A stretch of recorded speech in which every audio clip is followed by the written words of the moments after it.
بسم اللہ الرحمن الرحیم۔ حدیث پاک میں آتا ہے کہ بعض ایسے لوگ بھی ہوتے ہیں کہ 60 سال تک عبادت تو کرتے ہیں اور اتفاقاً زبان سے ایسا کلمہ نکل جاتا ہے، یعنی پہلے سے کوئی منصوبہ یا پروگرام نہیں ہوتا اس لفظ کے نکالنے کا، اچانک ہی نکل جاتا ہے اور 60 سال کی عبادت ضائع ہو جاتی ہے۔ مثلاً کسی کو کہو کہ بھائی جی نماز پڑھا کرو، اور جواب میں کہے کہ نماز میں کیا رکھا ہے، تو اتنا کہنے سے کافر ہو جاتا ہے اور اس سے پہلے کی تمام نیکیاں ختم ہو جاتی ہیں۔ یا کسی کو کہو کہ روزہ رکھا کر بھائی،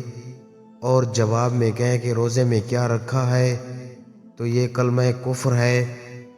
اس سے پہلے جو نیکیاں کی تھیں وہ سب ختم ہو جائیں گی، برباد ہو جائیں گی۔ یا کسی کو کہو کہ بھائی داڑھی رکھ لو،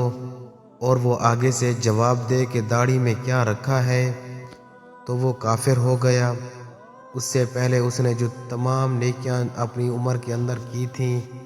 اپنی ساری زندگی کی نیکیاں ساری ختم ہو جائیں گی، نکاح بھی ٹوٹ جائے گا۔ اگر عورت نے ایسا کوئی لفظ کہا تو وہ مرتد ہو جائے گی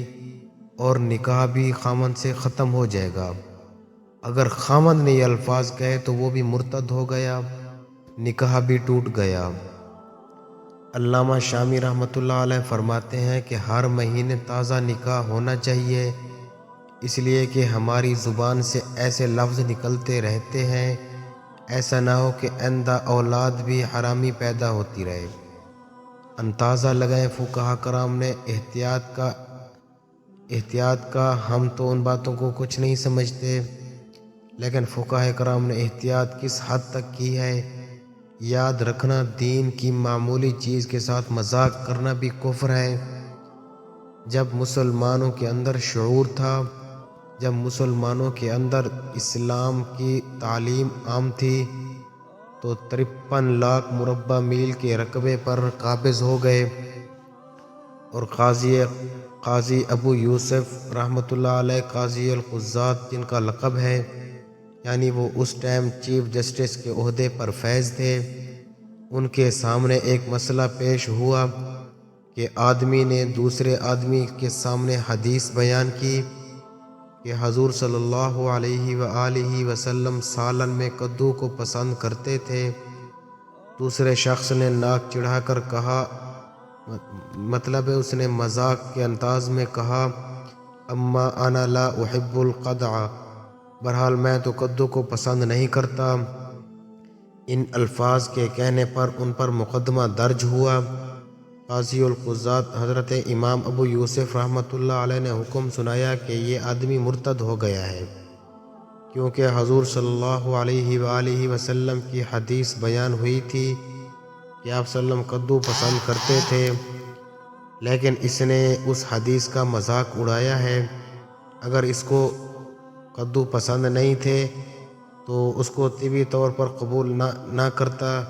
چھوڑ دیتا، لیکن آپ صلی اللہ علیہ وآلہ وسلم کی حدیث کے مقابلے میں یہ کہنا کہ میں تو کدو کو پسند نہیں کرتا، کفر ہے۔ اللہ تعالی ہم سب کو ایسے اعمال کرنے کی توفیق عطا فرمائے جن کی وجہ سے ہمارے اعمال بھی بچ جائیں، ہماری نیکیاں بھی محفوظ رہ جائیں، اور اللہ تعالی ہم سب کو ایسے الفاظ سے بچائے جن کی وجہ سے بیوی کو طلاق ہو جائے، اور ایسے الفاظ سے بھی اللہ تعالی ہمیں محفوظ فرمائے کہ معاذ اللہ ثم معاذ اللہ ساری عمر کی نیکیاں ختم ہو جائے اور بندہ مرتد ہو جائے۔